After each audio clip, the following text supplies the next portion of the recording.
lagi, salam. Kurang semangat, salam. Haleluya. Siapa yang diberkati Tuhan, angkat tangannya. Berikan tepuk tangan sekali lagi. Haleluya. Siapa yang sudah berjanji sekali Yesus tetap Yesus, angkat tangannya. Beri tepuk tangan sekali lagi. Haleluya. Kita tundukkan kepala, kita berdoa. Bapa yang kami sembah di dalam nama Yesus, terima kasih ya Tuhan untuk hari ini. Pagi ini kami boleh bangun dengan kekuatan yang baru, dengan kesehatan yang prima, itu karena anugerah-Mu. Engkau terlalu baik buat setiap kami ya Tuhan. Oleh karena itu kami bangga punya Allah seperti Engkau, dan kami telah berjanji sekali Yesus tetap Yesus. Pada saat ini ya Tuhan, kami undang Engkau ya Tuhan Yesus untuk hadir di dalam ibadah kami pagi hari ini, dari awal pertengahan sampai akhir. Berkati gembala sidang ya Tuhan, pendeta Dunianto, berikan kepada dia apa yang diperlukan. Urapi dia pagi hari ini ya Tuhan, untuk menyampaikan firman kebenaran di tempat ini ya Tuhan, dan mampukan setiap kami untuk menerima berita firman-Mu ini. Sampailah kami ya Tuhan, kami mau memuji muliakan Engkau, kami mau menyembah meninggikan nama-Mu di tempat ini. Di dalam nama Yesus yang siap nyembah Tuhan, katakan haleluya. Haleluya, haleluya, haleluya. Sekali lagi kita katakan haleluya, haleluya, haleluya. Belum ada suaranya. Sekali lagi kita katakan haleluya, haleluya, haleluya, haleluya. Terpuji nama Tuhan. Sebab hari ini kita boleh ada, kita mau naikkan satu pujian. Saya dong untuk Bapak Ibu untuk bangkit berdiri. Kita mau katakan kita diberi kuasa, amin, untuk kalahkan maut. Kita katakan diberi kuasa Raja mulia, amin, menaklukkan musuh di mana? Di bawah kakiku. Ku pakai kuasa dari Raja mulia. Bila Allah ada bersamaku, siapa jadi lawanku? Katakan sungguh besar, sungguh besar Kau Tuhanku. Engkau perisai hidupku. Ku berdiri dengan iman, iman dalam Yesus Tuhan.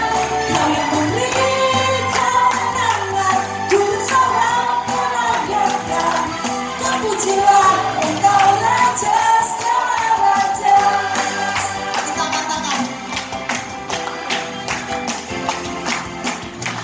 diberi kuasa, amin, di bawah kakiku. Ku pakai kuasa dari Raja. Bila Allah ada bersamaku, siapa jadi lawanku? Sungguh besar Kau Tuhanku, Engkau perisai hidupku. Ku berdiri dengan iman, iman dalam Yesus Tuhan. Ku bersorak merayakan. Terpujilah Engkau Raja segala raja. Sungguh besar Kau Tuhanku, ku berdiri dengan iman, iman dalam Yesus Tuhan. Kau yang memberi kemenangan, ku bersorak merayakan. Terpujilah Engkau Raja segala raja. Terpujilah Engkau Raja segala raja. Terpujilah Engkau Raja.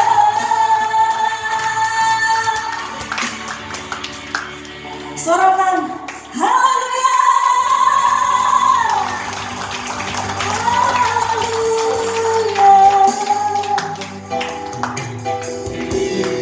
Kita mau sembah Tuhan. Kita masuk penyembahan Tuhan. Haleluya.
Aku muliakan dan mengagungkan Kaulah yang disembah. Menyanyi Hosana bagi Rajaku yang duduk di tahta.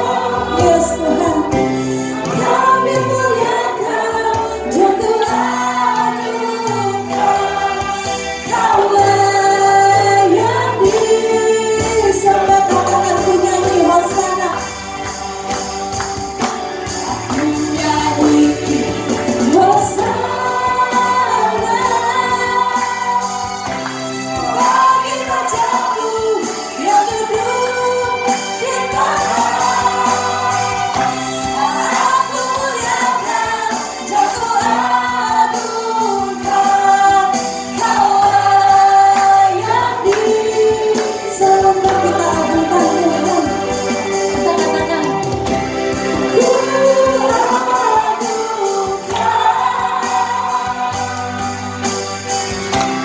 Yesus Raja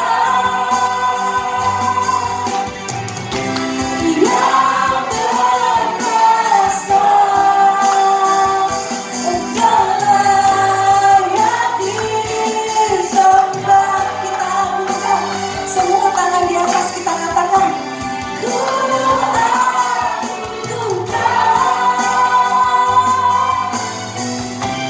Yesus Raja.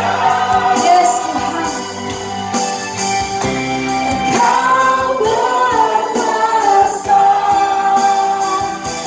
Jalan yang disembah. Semuanya.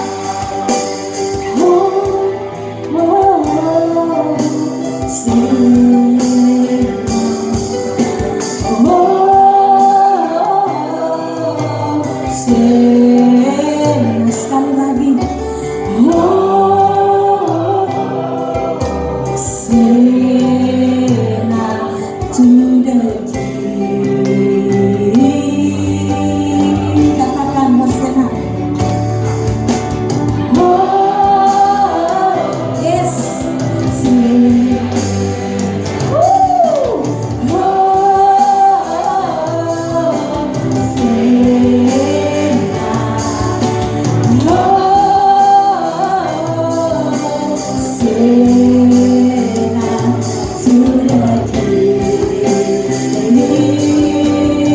Katakan sekali lagi Hosana. Sena, haleluya.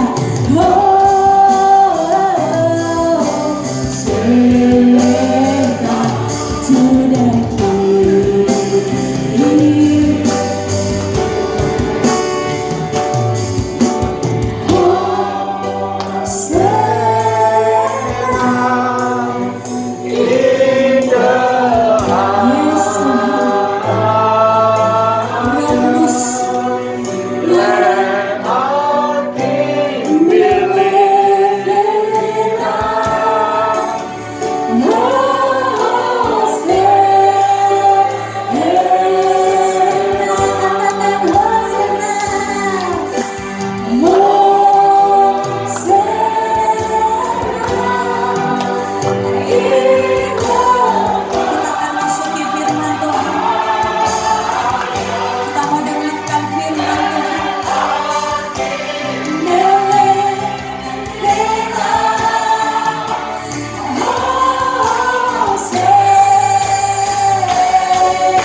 kasih Tuhan Yesus. Terima kasih buat pagi hari ini Bapa, sebab Engkau baik, bahwasanya untuk selama-lamanya kasih setiamu. Biarlah Engkau ditinggikan Tuhan, biar namamu yang dimuliakan Tuhan Yesus. Terima kasih banyak buat kebaikan-Mu Tuhan Yesus pagi hari ini.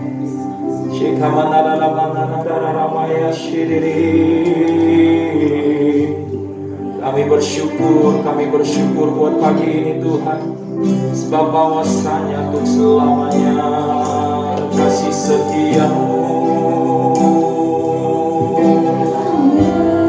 Kami bersyukur, terima kasih Tuhan.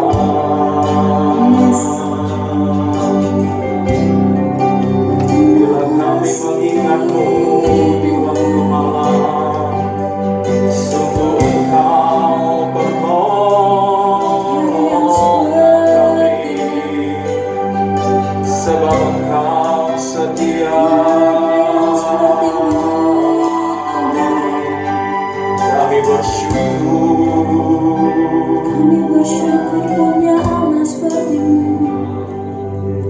Kami buka hati dan pikiran kami untuk firman-Mu Bapa.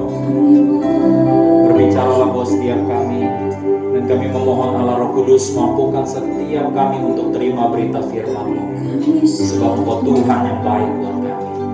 Di dalam nama Yesus kita yang siap mendengarkan firman Tuhan, sama-sama kita katakan amin.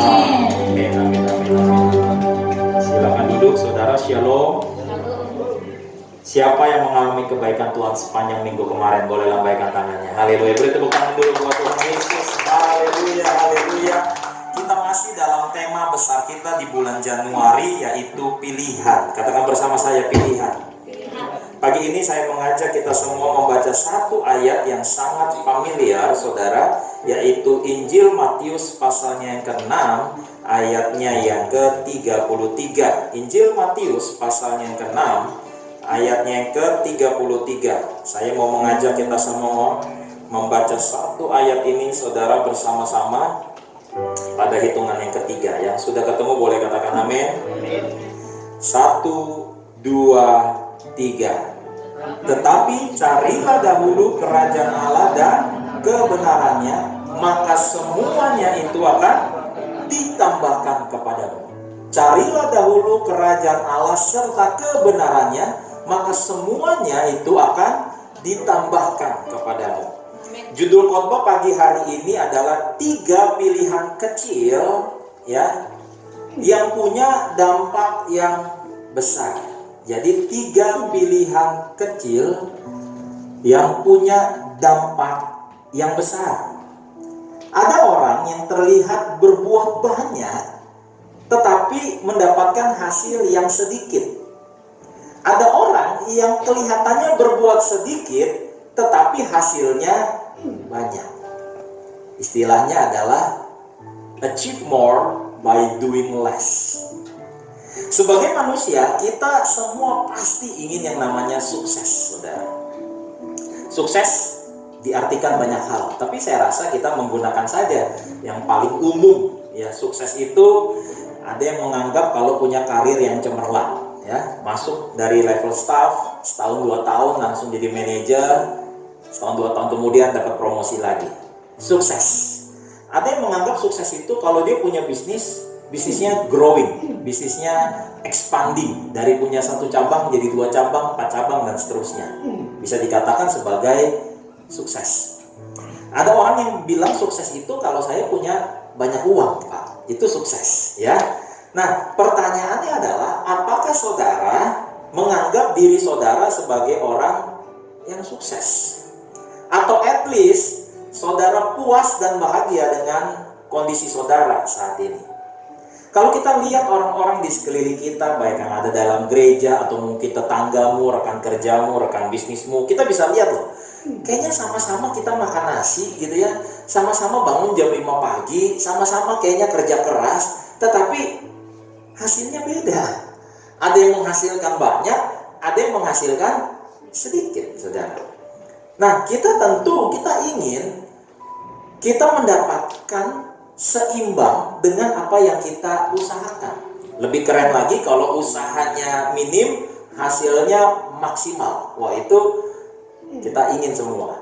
Nah, yang lebih parah adalah kalau kita merasa kita udah keluarkan segala sesuatu maksimal, tetapi yang kita dapat justru minimal. Kita seolah-olah udah berbuat banyak, tetapi hasilnya sedikit. Kita udah keluarkan tenaga kita udah keluarkan waktu kita, bahkan kita udah keluarkan materi kita, tetapi hasilnya kok nggak sesuai dengan apa yang kita harapkan. Nah, pagi hari ini saudara, saya mau share kepada kita semua tentang 3 pilihan kecil yang punya dampak yang besar.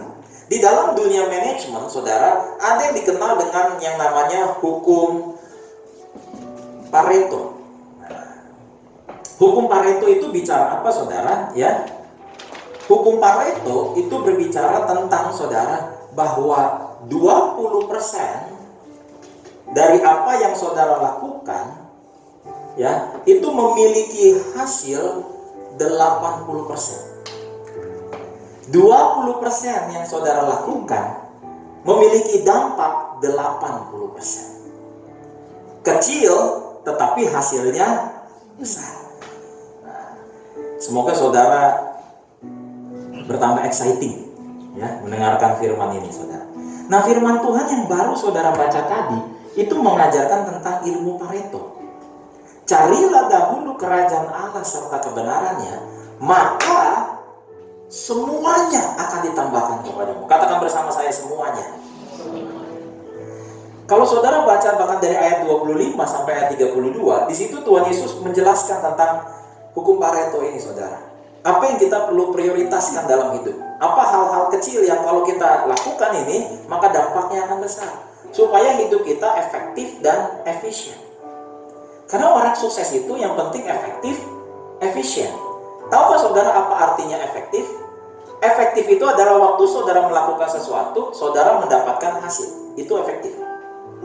Saudara melakukan sesuatu, lalu saudara ada hasil, itu namanya efektif. Contohnya, saudara, misalnya saya mau mengangkat mimbar ini, lalu saya minta saudara Bonang yang gagah perkasa ini, saudara, untuk mengangkat mimbar ini, ya.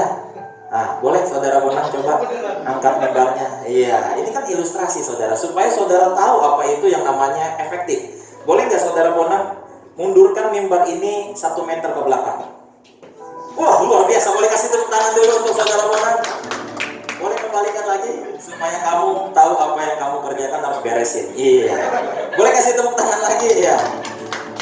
Nah, apa yang baru saja saudara lihat dari Bonang, bahwa dia efektif untuk mengangkat dari mimbar ini dari satu titik ke titik yang lain dan mengembalikannya seperti semula. Itu yang namanya efektif. Bahwa apa yang saudara lakukan membuahkan hasil. Kalau saudara suruh anak umur 1 tahun angkat mimbar yang sama ini, sama-sama manusia. Anak umur 1 tahun ini sama-sama manusia. Ya, sama-sama makan nasi. Bonang makan nasi kan ya? Soalnya kalau lihat di Instagram udah mulai spaghetti, saudara. Ya? Udah mulai naik kelas, ya kan? Udah mulai naik kelas. Sama-sama manusia. Kalau disuruh anak 1 tahun, saudara, belum tentu anak 1 tahun itu saya minta untuk angkat mimbar ini bisa pindah mimbarnya. Artinya tidak efektif. Dari kata efek, ya kan? Jadi ngasih efek, saudara. Nah, itu yang namanya efektif. Tuhan mau saudara dan saya hidupnya efektif. Amin. Tetapi yang lebih keren lagi kalau efektif dan efisien. Nah, apa artinya efisien? Artinya efisien adalah waktu saudara membuahkan hasil dengan biaya yang kecil. Itu namanya efisien. Kalau misalnya saya bayar Bonang untuk angkat mimbar ini, saudara, ini namanya gak efisien. Karena ngapain saya bayar orang? Hanya untuk melakukan pekerjaan yang menurut saya juga bisa lakukan. Jadi di dalam kehidupan ini, saudara, Tuhan mau saudara dan saya efektif dan efisien. Efisien bukan hanya masalah biaya. Efisien juga bisa bicara tentang tenaga. Efisien juga bisa bicara tentang waktu, saudara. Dan dalam kehidupan ini, saudara harus memilih hal-hal yang kecil yang punya dampak yang besar. Supaya saudara bisa efisien. Uang saudara bisa gunakan buat yang lain. Waktu saudara bisa saudara gunakan yang buat yang lain. Tenaga saudara bisa saudara lakukan buat yang lain. Nah, sewaktu bangsa Israel keluar dari Mesir, mereka itu membuat pilihan-pilihan yang besar, tapi dampaknya kecil, saudara. Pilihan-pilihan yang besar seperti apa, saudara? Mereka melawan Musa. Wah, itu it's a big thing, saudara. Sesuatu yang besar, melawan pemimpin, saudara. Apa yang terjadi? Dampaknya, saudara, mereka nggak dapat apa-apa, yang ada dapat hukuman. Bahkan mereka sering melawan apa yang Tuhan perintahkan. Sehingga waktu mereka berjalan keluar dari Mesir untuk sampai ke tanah perjanjian, itu butuh waktu 40 tahun. Sangat tidak efisien. Tapi efektif gak? Mereka sampai gak ke tanah perjanjian? Oh, sampai, saudara. Membuahkan hasil, usaha mereka membuahkan hasil efektif. Sampai kok mereka di tanah perjanjian. Tetapi membutuhkan waktu 40 tahun. Berapa ribu orang yang meninggal karena melawan Tuhan, saudara. Artinya apa? Gak efisien. Banyak waktu yang dibuang. Banyak keluarga-keluarga yang akhirnya dikorbankan. Padahal menurut teori, saudara, untuk dari Mesir ke tanah Kanaan itu hanya butuh waktu 11 hari. Tidak semua pilihan dalam hidup ini memiliki dampak yang besar. Saudara dan saya harus memilih hal-hal yang kecil, yang Pareto, yang punya dampak yang besar. Ada 2 orang dikasih tugas, suruh tebang pohon. Pohonnya besar.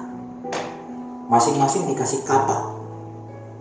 Orang pertama langsung mengayunkan kapaknya, hantam itu pohon. Wah, langsung, saudara. Just do it. Orang yang kedua, dia pulang ke kampungnya. Cari apa? Cari tukang pisau. Buat apa? Buat ngasah. Dia ngasah. Orang pertama bilang, lu ngapain? Tajemin dulu kapakmu. Buang-buang waktu lo. Langsung aja. Enggak, saya pulang kampung dulu. Asah pisau. Kelihatannya ngulur waktu ya. Kelihatannya kok nggak langsung melakukan. Tetapi ketika kapak itu sudah tajam, lalu dia ayunkan, maka orang kedua bisa menebang pohon lebih cepat dari orang yang pertama. Kenapa, saudara? Karena orang kedua memilih pilihan-pilihan yang kecil, tapi punya dampak yang besar. Nah, apa yang dilakukan orang kedua adalah hukum Pareto, saudara. Dia bukan hanya bekerja secara work hard, tetapi kita juga perlu work smart. Coba tengok kanan kirinya, bilang gini dong, smart.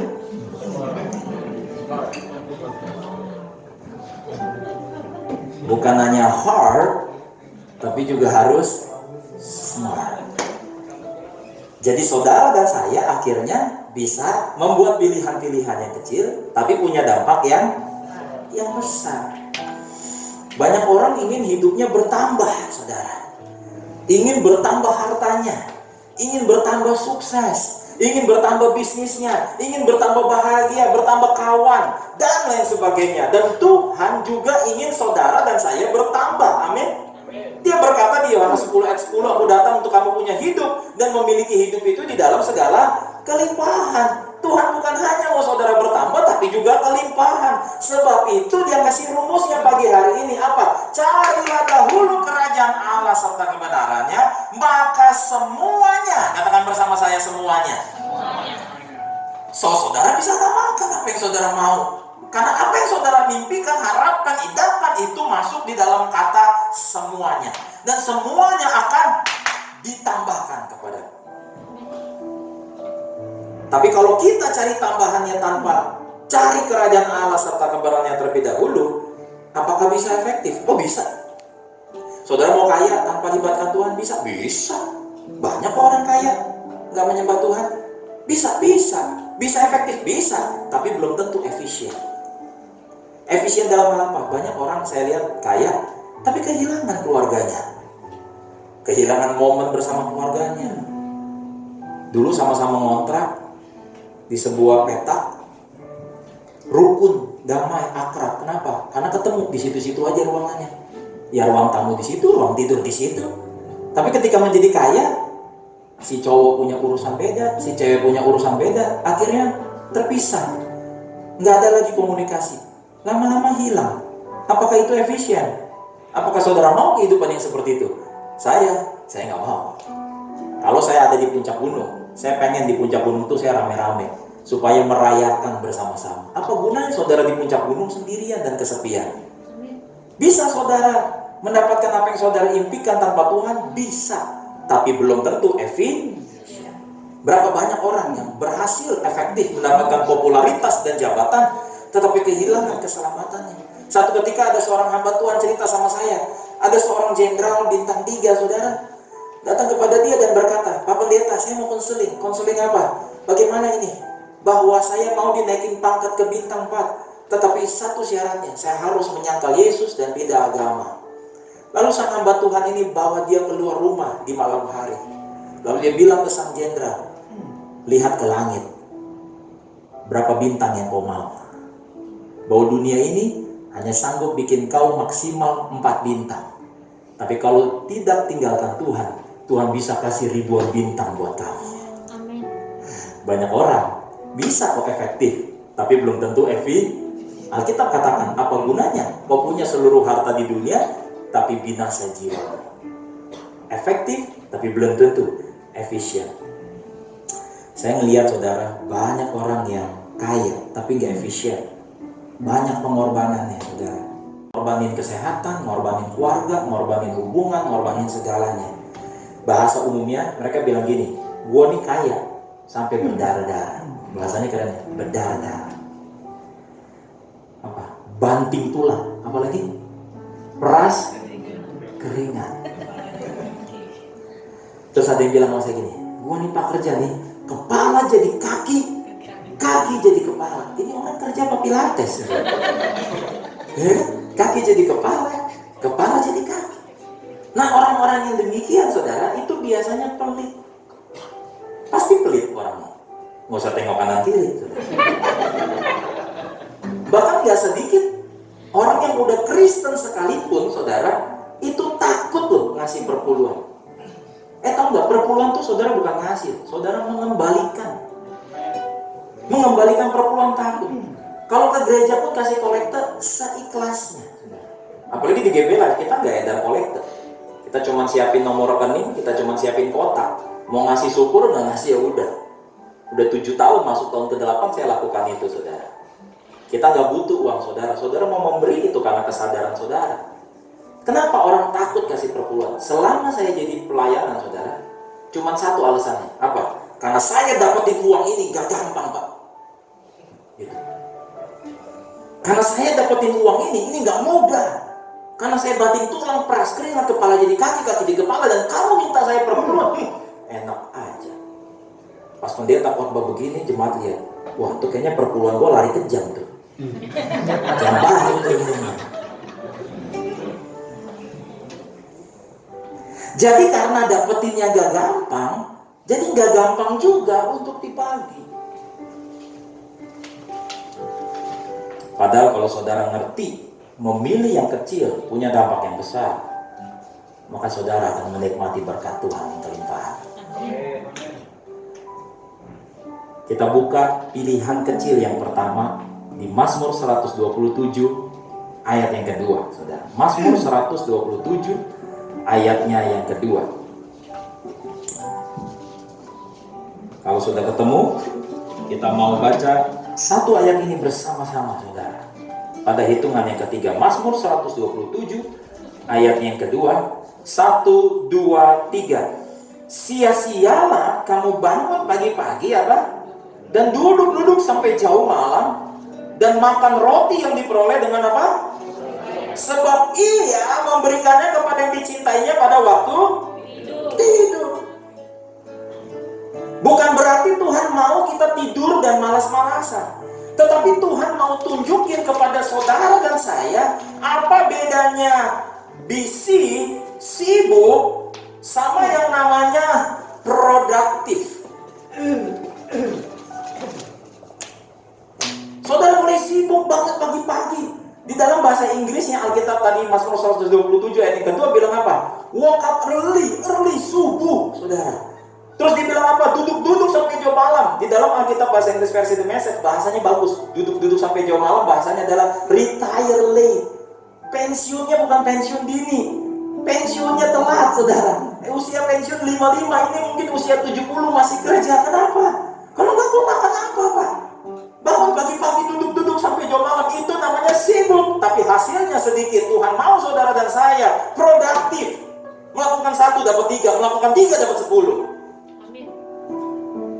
Gimana caranya, Pak? Pilihan yang pertama adalah di ayat yang pertama. Mazmur 127 ayat yang pertama berkata, jikalau bukan Tuhan yang membangun rumah, sia-sialah usaha orang yang membangunnya. Jikalau bukan Tuhan yang mengawal kota, sia-sialah pengawal berjaga-jaga. Pilihan yang pertama adalah kalau saudara dan saya mengutamakan Tuhan, melibatkan Tuhan dalam segala hal yang kita lakukan, maka itu adalah pilihan yang kecil tapi punya dampak yang besar. Setiap hari sediakan waktu untuk bersekutu dengan Tuhan, saudara. Bukan hanya sekedar doa makan, doa pagi, doa mau tidur, tapi di mana saudara benar-benar fokus. Kita bilang masuk kamar, kunci pintu. Gak masalah mau jam berapa, gak masalah mau berapa lama.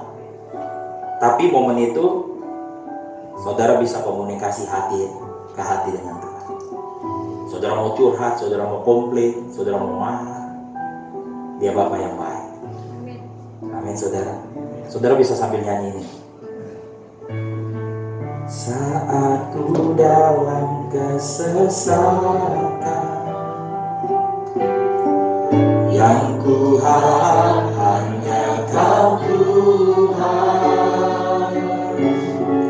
Saat badai hidup menerpa, ingat satu hal, masih ada Tuhan bagiku. Haleluya. Saat semua jalan tertutup, udah gak ada lagi yang bisa tolong. Tiada yang sanggup menolong. Saudara boleh masuk kamar, saudara boleh nangis. Saat air mata tercurah, ingat satu hal ini, masih ada Tuhan bagiku.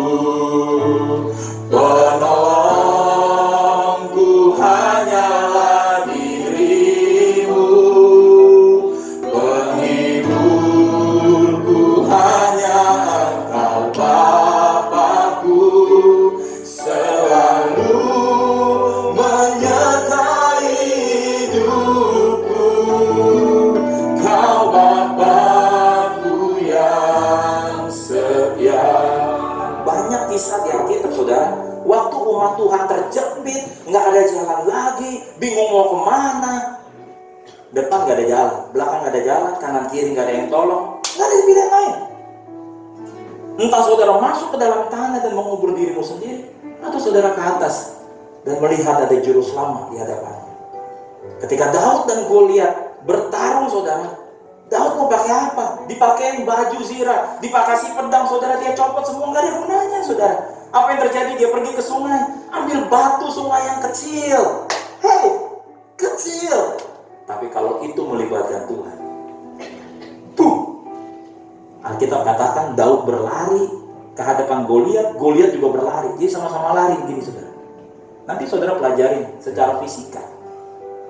Kalau batu itu kena jidatnya Goliat, kan kenanya jidat, saudara. Kena jidat, harusnya jatuhnya ke depan apa ke belakang? Belakang. Tapi Alkitab katakan Goliat itu jatuhnya dengan muka ke depan, saudara. Jatuhnya ke depan. Kok bisa jatuhnya ke depan? Karena menurut ilmu fisika, bahwa segala sesuatu benda yang bergerak dengan kecepatan tertentu, saudara, menghantam sebuah objek, maka objek itu bisa baru jatuh. Kenapa? Biar batunya kecil. Biar kata Goliat, Daud itu orangnya kecil, tapi waktu dia libatkan Tuhan, Paulus dan Silas di penjara, saudara, 3 lapis, dipasung kakinya, bisa kemana-mana. Dia cuma lihat ke Tuhan. Penolongku hanyalah dirimu, penghiburku hanya Engkau Bapakku, selalu menyertai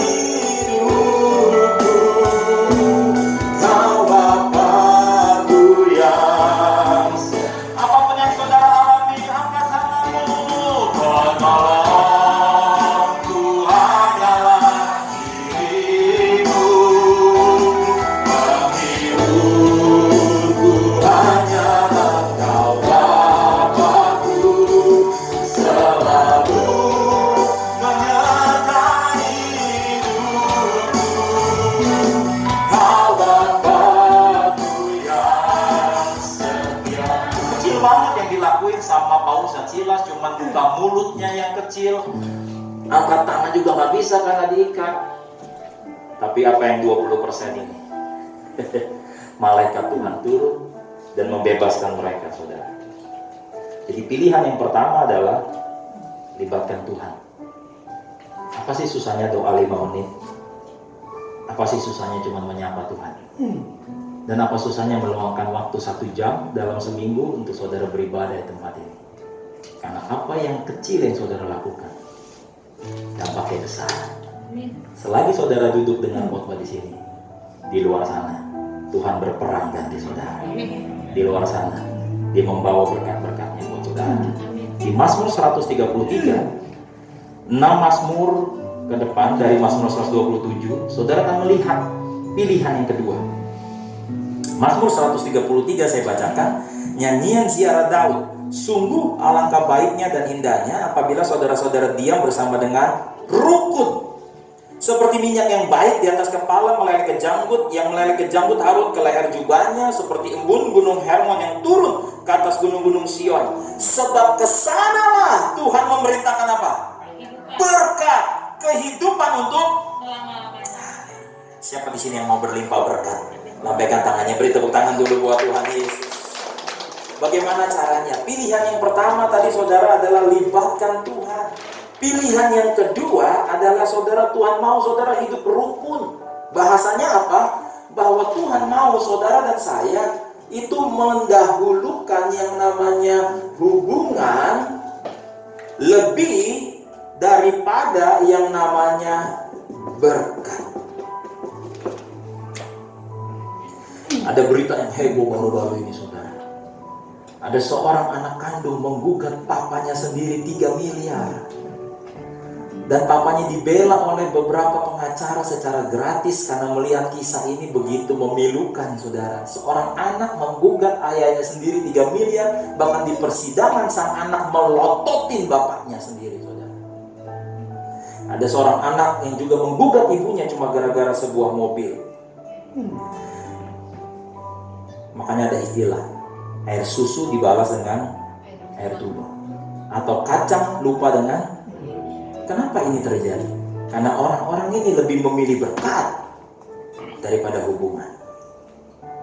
Ini pilihan yang kecil dalam hidup saudara. Saya mempraktekannya. Kita butuh gak berkat? Oh butuh. Tetapi saudara, lebih penting hubungan yang baik daripada berkat. Karena berkat itu mengikuti hubungan yang baik. Kalau saudara mendahulukan berkat, saudara merusak hubungan, tinggal tunggu waktunya. Berkat itu akan layu sebelum waktunya, saudara. Ada orang yang pilih jabatan atau popularitas dengan menghalalkan segala cara. Di dalam training-training yang saya lakukan kepada banyak perusahaan, kita suka belajar kalau di dalam ilmu penjualan, saudara, yang namanya ilmu penjualan itu disebutnya salesmanship. Tetapi orang beli sama kita. Saya suka ajarin kepada peserta-peserta. Orang beli sama kita sebuah produk atau jasa bukan karena kemampuan salesmanship kita. Kita bisa jadi penjual yang jago. Saudara bisnisnya boleh hebat. Saudara karirnya boleh luar biasa. Itu bukan karena saudara punya kemampuan menawarkan atau salesmanship. Ilmunya bukan di salesmanship. Ilmunya ada di mana? Di friendship. Ini udah berbagai survei saudara saya lihat.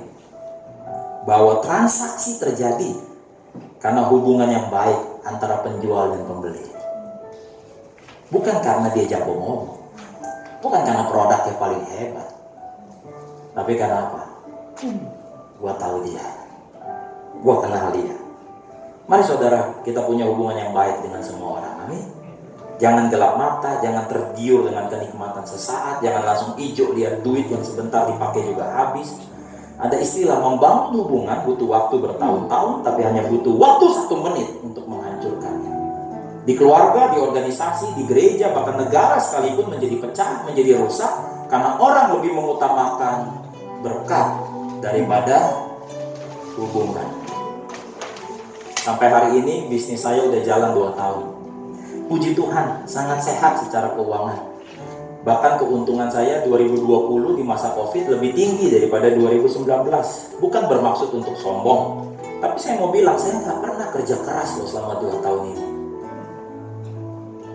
Kerja keras untuk apa? Untuk dapetin klien. Order datang sendiri, saudara. Kenapa? Karena banyak teman-teman yang baik sama saya. Saya suka bilang gini sama teman-teman saya yang kasih order. Antara saya bagus atau lu semua pada kasihan sama gua. Tapi itulah hebatnya sebuah hubungan. Berkat datang sendiri, saudara. Saya suka bilang gini, jangan pernah punya musuh. Punya lawan boleh, punya kompetitor boleh, punya lawan boleh, tapi jangan punya musuh. Karena temennya musuh kamu, itu musuh kamu juga. Repotnya kalau musuh kamu punya banyak temen, artinya kamu punya banyak musuh. Nah, saya mau katakan sama saudara, yuk, pilihan kecil yang kedua adalah make sure saudara menilai hubungan lebih daripada berkat. Kan bisnis itu cuma apa sih saudara? Ya, cuan. Kalau saudara mau dapat cuan, mesti cengli, dan ujungnya cincai. Cuan, cengli, cincai. Apa pilihan kecil yang ketiga, saudara, yang berdampak besar? Ayat terakhir kita buka Kejadian 8 ayat 22. Sebelum nanti kita perjamuan kudus. Kejadian 8 ayat 22. Kita baca sama-sama yuk. Kejadian 8 ayat 22. 1, 2, 3. Selama bumi masih ada, takkan berhenti-henti musim apa? Menabur dan menuai, dingin dan panas, kemarau dan hujan, siang dan malam. Kalau saya bawa ini ke ranah pilihan yang ketiga, apa pilihan yang ketiga? Pilihan yang ketiga dinamakan menabur. Di dalam kekristenan kita kenal dengan yang namanya persepuluhan. Saudara dapat 100%. Tuhan ajarkan kita untuk kembalikan berapa? 10. Kecil gede? Kecil, saudara. Saudara dapat 90 ya. Tapi ada orang yang belum mau memilih untuk menabur. Gak apa-apa, saudara. Akar masalahnya apa sih Pak Jun? Seperti yang saya bilang di awal, karena saudara merasa dapetin uangnya gak mudah. Bahasa sederhananya gini, enak aja gereja minta uang gue. Emang dikira gampang dapetinnya? Dan saudara punya alasan yang lain. Pada pilihan yang ketiga ini saya gak maksa saudara. Saya juga gak mau membuat saudara merasa bersalah. Karena banyak persepsi yang beredar juga, bahwa kalau kita kasih perpuluhan, nanti Tuhan berkati kita loh. Tapi banyak orang bilang gini, mana? Gua rajin kasih perpuluhan. Mana? Hidup gua gini-gini aja. Persoalannya saudara, Tuhan gak janji kapan kasihnya dan bagaimana kasihnya. Dia gak janji kapan saudara dapat berkatnya dan bagaimana cara dapetin berkatnya. Dia gak kasih tahu saudara. Yang dia minta adalah saudara mau tahu nggak? Saya juga dulu kayak orang-orang yang nggak mau ngasih ini. Saya pagi saya lulusan teologi ya, punya ayat-ayatnya. Sampai satu ketika istri saya bilang gini, sayang, hidup kita nih serba kekurangan. Ada aja kurangan. Kenapa kita nggak taat aja kasih perpuluhan? Kalaupun nanti kurang, ya sama aja kayak sekarang. Sekarang juga kurang. Nggak ngasih kurang. Ya tapi at least kita belajar taat lah. Saat itu saya memutuskan bersama istri untuk oke, kita taat. Pendapatan saya saat itu masih 4 juta per bulan. Untuk hemat, istri saya kalau pergi ke pasar jaraknya kurang lebih 5 kilo, itu jalan kaki. Jadi bolak-balik 10 kilo. Tapi kita tetap sukacita. Kita sesuaikan makanan kita, pengeluaran kita dengan pendapatan yang ada. Gak terasa loh saudara. Udah bertahun-tahun saya sama istri perpuluhan rajin. Dan sampai hari ini perpuluhan kita kok tambah besar ya. Kok kita gak pernah kekurangan ya. Dan yang hebatnya kita jarang banget sakit. Jarang banget sakit. Gak pernah celaka atau mengalami hal buruk yang lain. Saya yakin karena yang kecil ini kasih dampak yang besar. Only 10%. Saya simpulkan khotbah hari ini. Kita semua tentu dalam hidup ini ingin mengalami kebaikan-kebaikan Tuhan yang besar. Kita ingin meraih hasil-hasil yang besar. Semua dimulai dari pilihan-pilihan yang sekalipun terlihat kecil, tapi punya dampak yang besar. Pilihlah libatkan Tuhan. Pilihlah menilai hubungan lebih daripada berkat. Dan pilihlah menabur. Kalau 3 pilihan ini yang kita ambil dalam hidup, saya yakin dan percaya kita akan mengalami apa yang gak pernah dilihat oleh mata, gak pernah didengar oleh telinga, gak pernah timbul dalam hati. Itu yang Tuhan sediakan buat saudara sepanjang 2021 ini. Yang diberkati Tuhan katakan. Kita bangkit berdiri. Penolongku hanyalah dirimu, penghiburku hanya Engkau Bapa-Ku, selalu menyertai hidupku. Kaulah Bapa-Ku yang setia.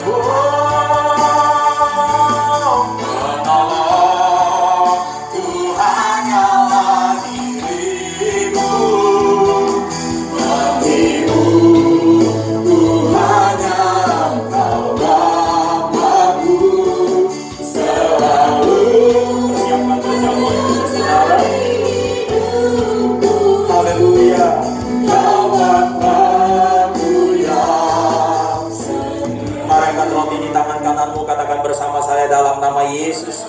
Inilah roti yang turun dari sorga. Inilah tubuh Kristus, Tuhan Yesus sendiri yang telah pikul semua dosaku pada tubuhnya di atas kayu salib, supaya aku yang mati bagi dosa hidup oleh pembenaran. Oleh bilur-bilurnya aku sembuh dalam nama Yesus. Makanlah, inilah tubuh Kristus.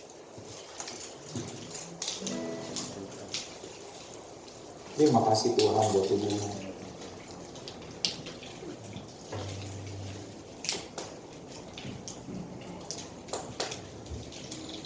Mari angkat anggur di tangan kananmu, katakan bersama saya dalam nama Yesus. Inilah darah Yesus, darah perjanjian yang baru dan kekal, yang berikan kami pengampunan, penebusan atas segala dosa dan pelanggaran kami. Dosaku sudah diampuni. Dalam Kristus aku adalah kebenaran Allah. Dalam Kristus aku adalah ciptaan yang baru. Dalam nama Yesus malapetaka tidak akan menimpaku, tulah virus tidak akan mendekat pada kemahku. Dalam nama Yesus, inilah darah Yesus, minumlah. Saat ku dalam kesesakan, yang ku harap hanya Kau Tuhan. Saat badai hidup menerpa, katakan dengan iman, masih ada Tuhan bagi. Saat semua jalan tertutup, saat semua jalan tertutup, tiada yang sanggup menolong. Saat air mata tercurah, masih ada Tuhan bagi. Mari angkat hatimu.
hikmat, pengurapan buat presiden kami dan seluruh jajarannya untuk membawa bangsa ini juga keluar dari krisis kesehatan, keluar dari krisis ekonomi. Memberkati gereja-gereja-Mu Bapa. Kami juga berdoa memberkati semua wilayah-wilayah yang terkena bencana. Ampuni segala dosa dan pelanggaran bangsa kami. Kami ucapkan shalom atas Indonesia, atas bumi Indonesia, atas langit Indonesia. Kami berdoa juga Tuhan sebagai gembala, hamba berdoa buat umat-Mu. Hamba berdoa Tuhan berikan mereka kesehatan Bapa, beri mereka perlindungan Bapa, beri kami Tuhan tuntunan sehingga kami bisa memilih pilihan-pilihan yang kecil tapi berdampak yang besar, untuk kami bisa memilih melibatkan Tuhan dalam seluruh kehidupan kami, untuk kami bisa memilih mendahulukan hubungan lebih daripada berkat, dan ajar kami untuk kami bisa memilih untuk menabur dengan taat. Terima kasih banyak Tuhan Yesus. Kami percaya sepanjang minggu ke depan kami akan lihat dan mengalami kebaikan Tuhan dalam hidup kami.